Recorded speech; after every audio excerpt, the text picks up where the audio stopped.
region. We are just so happy to have him as a member of our club. He's our president nominee. You got it. Go ahead. And he's in our leadership chain, so we're just happy to have him. Darrell's always coming up with great ideas, participating in district events as well. He's participated in RLI, and he's really embracing Rotary. And I am happy to say that Rotary is embracing him as well. We are thrilled to have him, looking forward to him. You all said a few weeks ago that you wanted to hear more about our members, and this is one way that we're going to do it through these classification talks. So without any further ado, it's my great honor to introduce our fellow Rotarian and my friend, Darrell Bonapart. Thank you.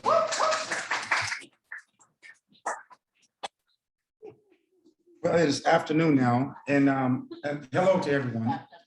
So I'm gonna take you on a journey, and I'm looking forward to hopefully sharing some great information and get to know you information about myself.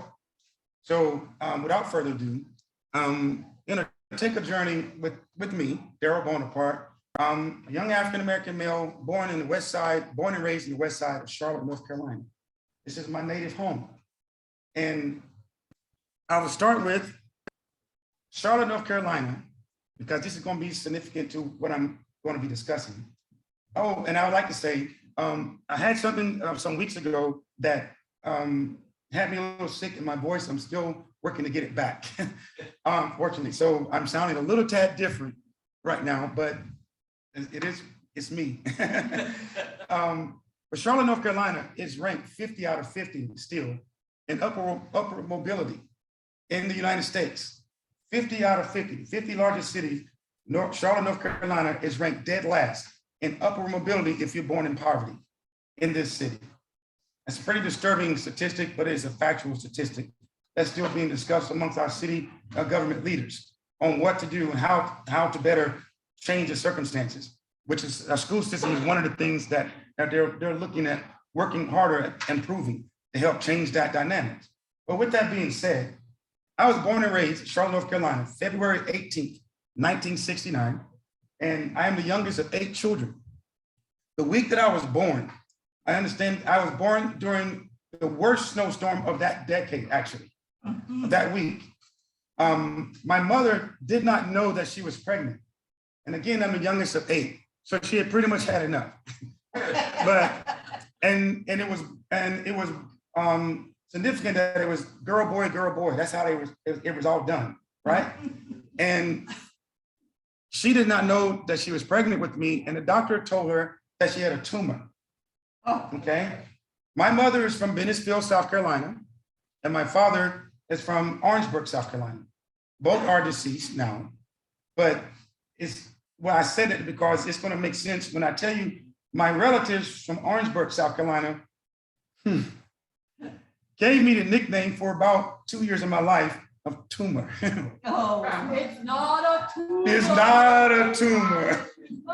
And I had to wear that nickname for a minute. And so with that being said, I was actually born premature because she did not know. She did not expect at the age of 40 that she had another child, number 8. And so I spent 3 weeks in the hospital. I wasn't expected to live.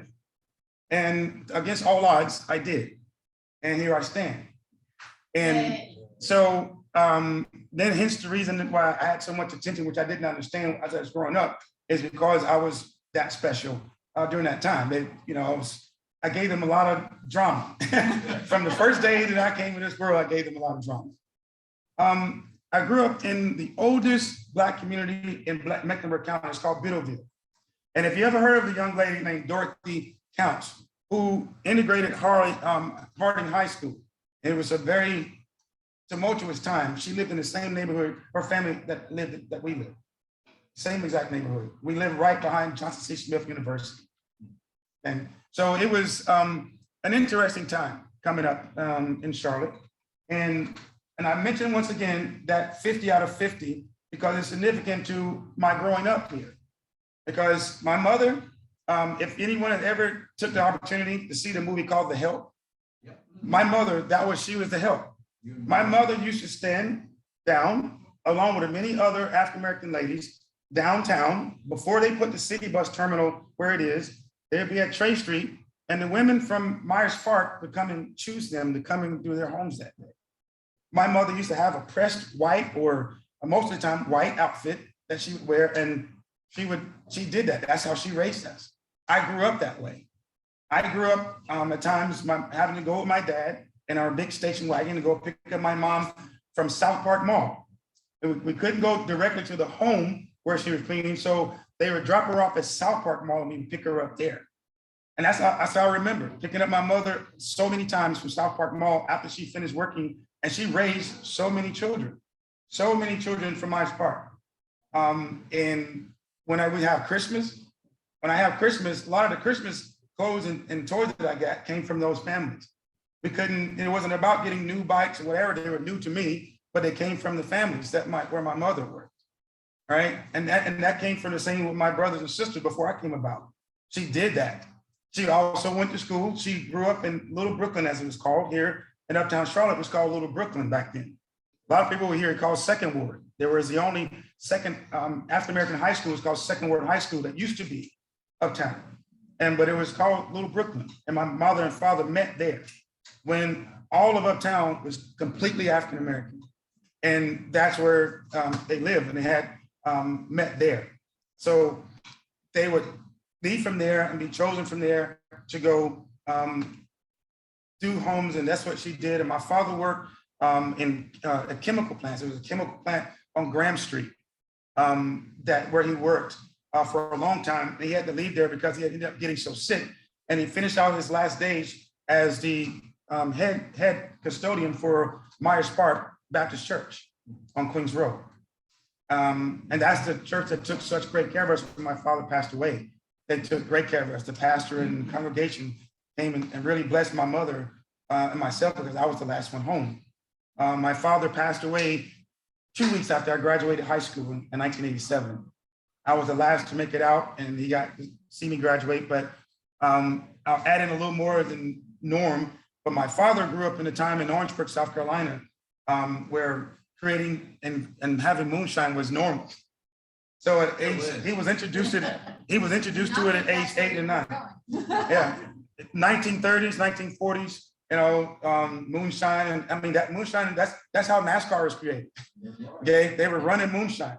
NASCAR was created in Georgia, South Carolina, running moonshine. And my father grew up in that world. So he got introduced to drinking moonshine while he was a young guy. And that was his ultimate demise, unfortunately. Then my mother got to live to a ripe old age of 85. And she, from 1987 to 2017, my mother just said, I just want to enjoy my life. I don't want to see another marriage. I don't care about no other man. I just want to enjoy my life. And that's what she did. I came up in a military family. But before I go into that, at 1987, my father died. It left me lost. I was already growing up in the poor area, but my brothers and sisters were my inspiration. Great. I have 2 siblings that have their PhDs. I have 2 that are business owners that own, very successful businesses. In the 4 of us out of the 8, 4 of us are retired military. Okay, and I got the 50 and a half years. The others are 20 plus years in the military. Others, my mother, all 8 of us have graduated college. All 8 made it out of that community. That community in the 1990s, and many of you were here in Charlotte in the 1990s, that community was once deemed the most dangerous community in America in the 1990s. In 1993, we had 155 murders in Charlotte, North Carolina. Half of them came out of that community where I was born and raised during that time. Bitterville, Seversville. Now that community is complaining, you wouldn't even know it if you go there now because it's been cleaned up so well. But we made it out of a community that it was very dangerous to grow up in. But when you're born and raised there, you don't know anything else. I came out of a product of busing, Starmount Elementary, Quail Holler Junior High School, South Meck High School. That busing saved my life.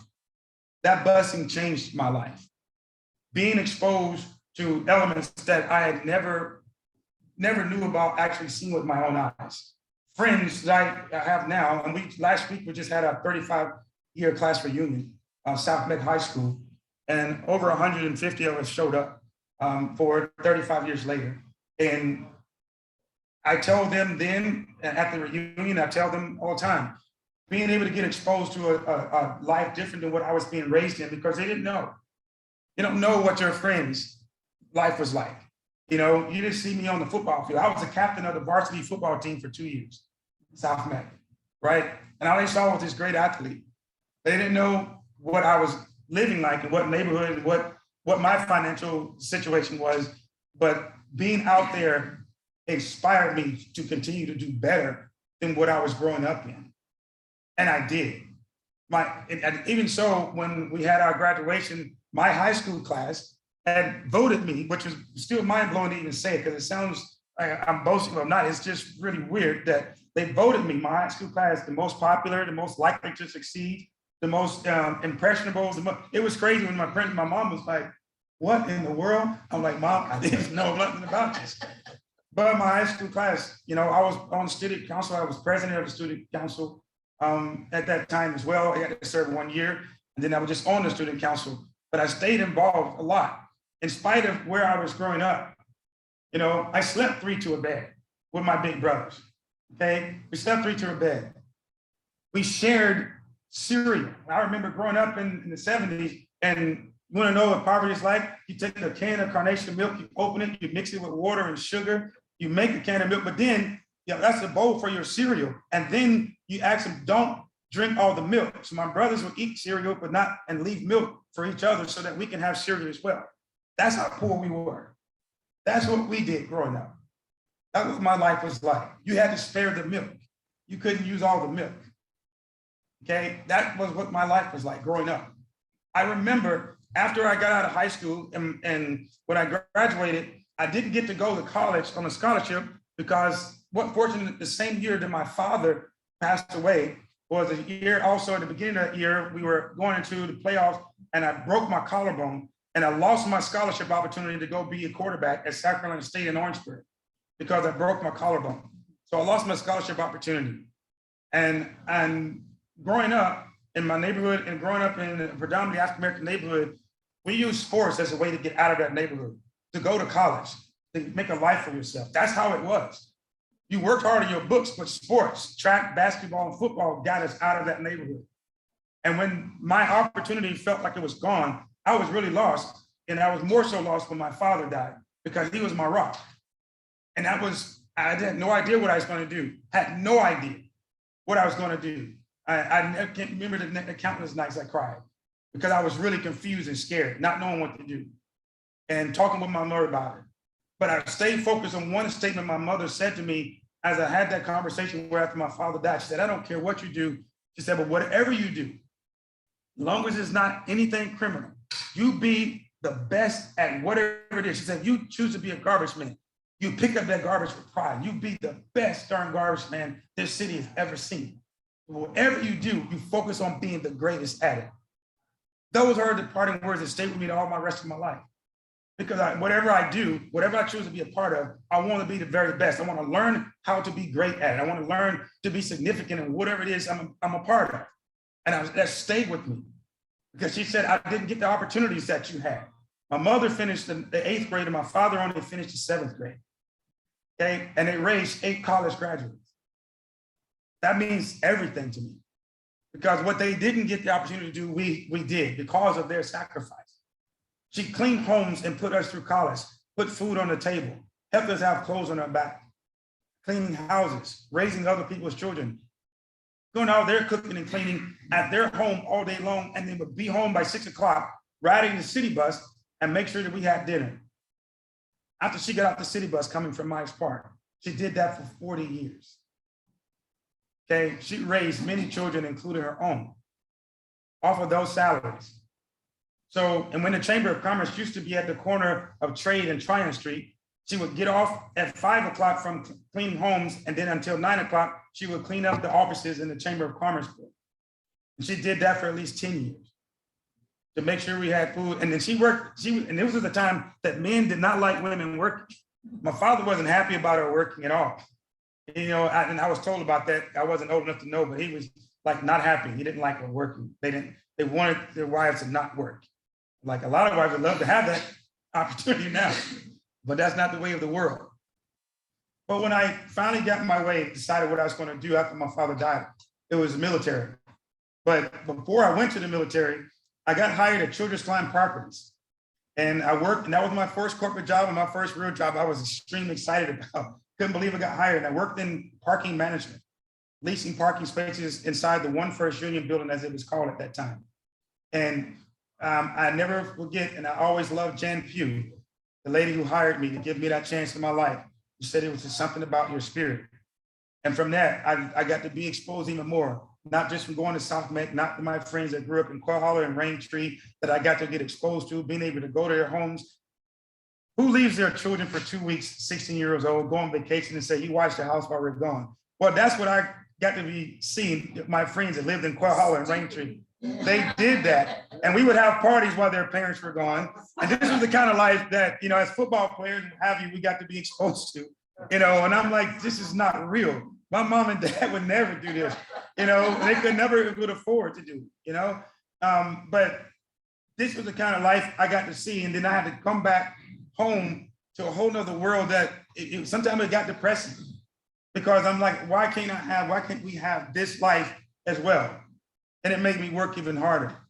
But one of the things that two significant things happened in my young life that made it so that I wanted to make sure that I continue to strive and to achieve what my classmates believed in me, the most likely to succeed, what my mother said to me to be the best at whatever it is that you choose to be. Two things happened to me. They weren't positive, but they were negative, but they made a positive impact on my life. I had a doctor. He's an African-American doctor. I'll just give his first name, but his first name was Richard. And he was a doctor in Cotswold. And Children's Climb was my first time having medical insurance or what have you. My mother didn't grow up, we didn't have medical insurance. So when we went to medical care, whatever, Charlotte Memorial Hospital was the hospital you could go to when you don't have that insurance, so they'll take care of you no matter what, right? So I had insurance, so I got a doctor and what have you. And I remember one day talking with this African-American doctor. And it was my last time ever going to him after that experience. But I had been going to this doctor and going to this doctor, and this man said to me, and I had to sit there for a while, and it was surreal. I was going through my physical, and I was 20 years old. And he said, your name, he said, I don't know how we got into that conversation, but he said to this young, impressionable African-American male, he said, you know, you ever consider changing your name?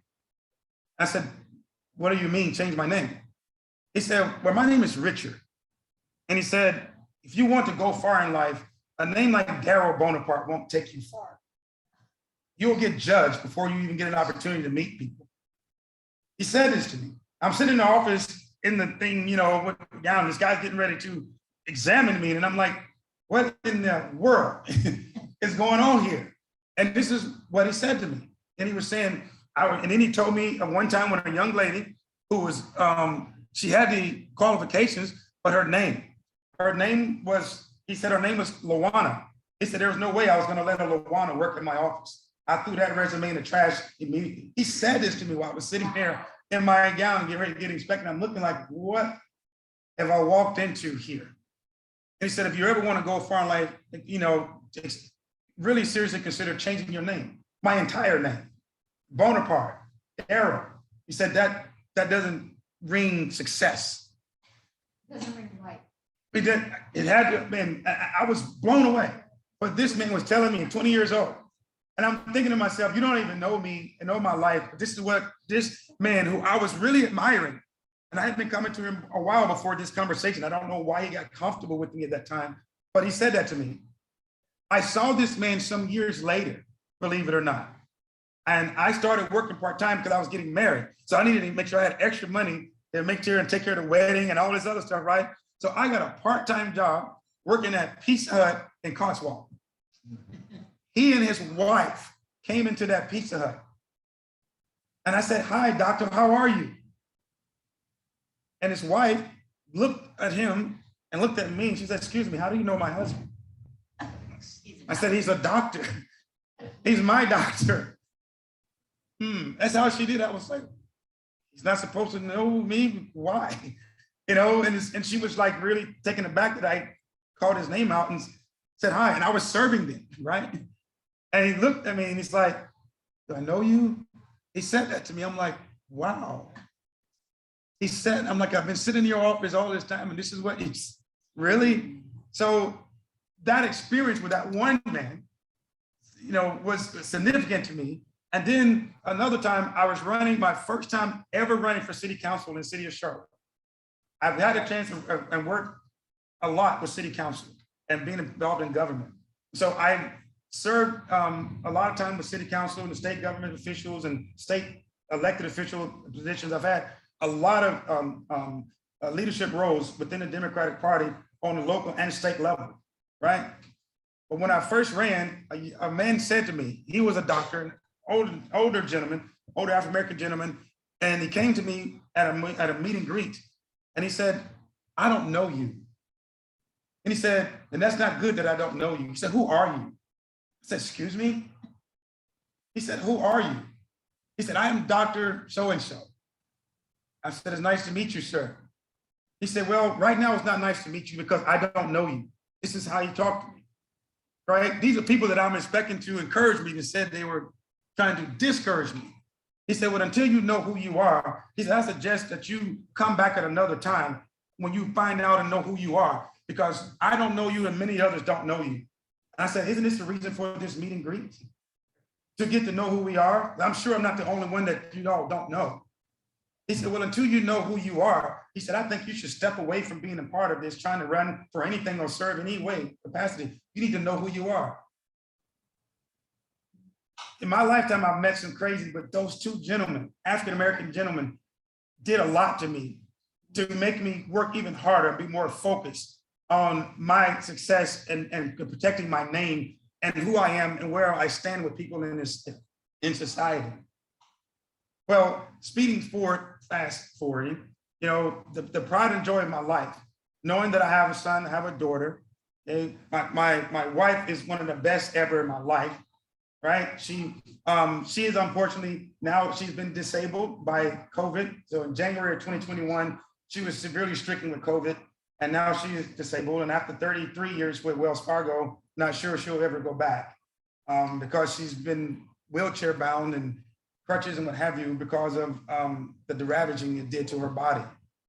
But she has been my rock.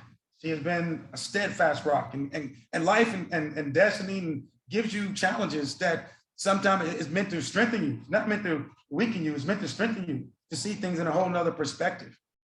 So that's what I've chosen to do. And in my 15 and a half years that I spent with the United States Army, getting my college degree and a business degree, during my deployment in Iraq in 2003, I was temporarily paralyzed. I've had 3 knee replacements as a result of my deployment and my service. I've had back surgery, and you wouldn't know the things that I have been through and the services that I gave to this country. But those 2 African-American men have stayed with me. Everything I went through, everything I've gone through, believe it or not, even when I was laying on a hospital bed and I could not determine whether or not I was going to walk again, somehow or another, those men saying that I don't know who you are, those men saying you need to change your name because you'll never be anybody, you'll never be known as anybody. Those men make me walk again. Those men make me stand fast. Those men make me do what I need to do to stay involved in the city of Charlotte, in the community that raised me, to let them know that Darrell Bonapart is someone that is committed to the greatness of this city, the greatness of others, and instilling in others that you are great as you are, and you can be greater as you continue to move forward. Those men and women that I went to school with, I let them know that all the inspiration that they've given me for their successes, for what they've instilled in me, how they helped me to get through school, how they helped me to keep my head up when I was down. I let them know that Darrell Bonapart is very, very appreciative to them. And that's why I continue to strive hard to be successful in whatever I do and whatever I'm involved in, because my classmates, my friends, my family, they instilled in me, even when it seemed hopeless, they instilled things in me that I never thought possible. I would never be able to achieve. I would never be able to be a part of. I never be able to be around millionaires, sit in their home, listen and learn from them. So I have many classmates that are millionaires, many classmates that are very successful doctors, many successful business owners that are classmates and friends of mine. So I get to sit around them and learn from them and just be with them because we're friends. I'm not judged by anything else but being their friend and being somebody that has also been able to show that, yes, I will continue to be successful in whatever it is I touch. Okay, as Darrell Bonapart, I would never change my name. I would never change my direction. I would never change what God has for me because God has made it so that no matter what life tried to throw at me, I have been able to overcome it and sit around men and women like yourself and listen to the success stories that you have, to see what you have been able to instill in society, how you made it to where you are. And I am so proud of the fact that my mother stood in the midst of all the adversities that she went through in her life and still made it so that her children could be successful through her sacrifice and allow us to be in an area that she never got to experience. She never got to experience this. She was never welcome in this type of environment when she was coming up. Her work was working in the home and going home, but don't ever get comfortable in the home. That's the life my mother had. She never had this experience ever in her life. And I'm so grateful to her. I'm so grateful to this opportunity, which has made me be who I am. I'm comfortable wherever I am with whoever I'm with. As long as I'm judged by the man that I am and not anything else, we're going to be fine. And I'm going to give you my all. I'm going to be the man you need me to be. I'm going to be the partner you need me to be. I'm going to be the community advocate you need me to be. I'm going to be the volunteer you need me to be. As long as I'm judged by just who I am and nothing more. Allow me to be in your life and to serve with you and to serve you in a way that you need done. So being a part of the American Legion, serving my veterans and their families, making sure that they get the benefits and the resources they need, I love doing that because that's who I am. I love being on the executive board of the state. I am also in line in 2 years, I will be the next state commander over the American Legion for North Carolina. In addition to what I'm doing here with the Rotary, and so in addition to being on the state level as a Masonic brother, I love being a part of the Masonic order. That has changed my life, made me a better man, being around great men who have helped me to be a man that my child can be proud of, to call dad, to say, that's my father. When they see me talking on television, when they see me in the community, I want everyone to be proud. I want you to be proud to know me, that you are associated with me, that this young man is somebody that's going to do great things, whether I'm in his presence or not. So if you say something negative about him, I know it's not true. And if you do it, I'm going to correct you. But that's the kind of person I am. I'm not going to let anybody talk about you and not be, and you're not around. If they do it, I say, wait a minute, I know her, I know him. So if I'm comfortable letting someone talk about you, what kind of friend is that? That's not a friend at all. So that's the way I want it to be, that when someone says something about me, that you will say, wait a minute, I know him. He's a man of integrity and he does the work that he says he's going to do. So let me correct you on some things because I know him in a different light. And that's the same thing I will always do for you and anyone I call friend, anyone I work with. That's the way we should be. I love Rotary. I love being able to have this opportunity to be a part of what you are and who we are. And we're going to go far. We're going to change the world one street at a time in Charlotte, North Carolina. We are. I believe that in my heart of hearts. And because of my experiences that I've had and because of what I came from, I know that we're going to go far because I'm going to let it be that those who are living like I once lived, I'm going to help get them out of it because that's what you expect us to do. And I'm going to do that on your behalf. God bless you. Thank you for letting me have this opportunity to give a little bit about my life. Thank you.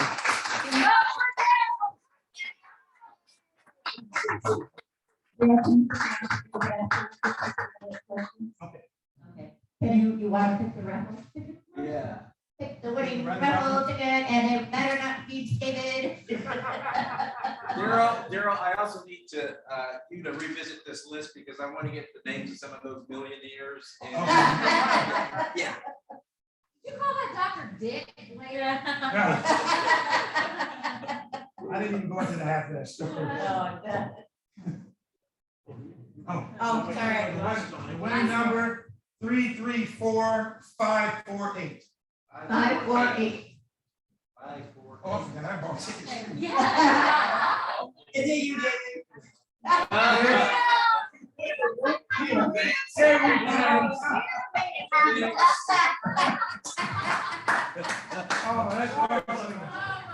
Thank you so much. Okay. Yes. Let's stand and do the flyweight test. Oh, I'm sorry, anybody have questions online for Darrell or? Yeah, I think. Oh, Okay, let's stand and do the flyweight test. Of all the things we think, say, or do, number one. Is it the truth? Number two. Is it fair to all concerned? Number three. Will it build goodwill? And number four. Will it be beneficial to all concerned? And number five. Will it be fine? Thank you guys so much. Thank you, Kelly, for all your hard work. And thank you guys online for being here. We will see you next week.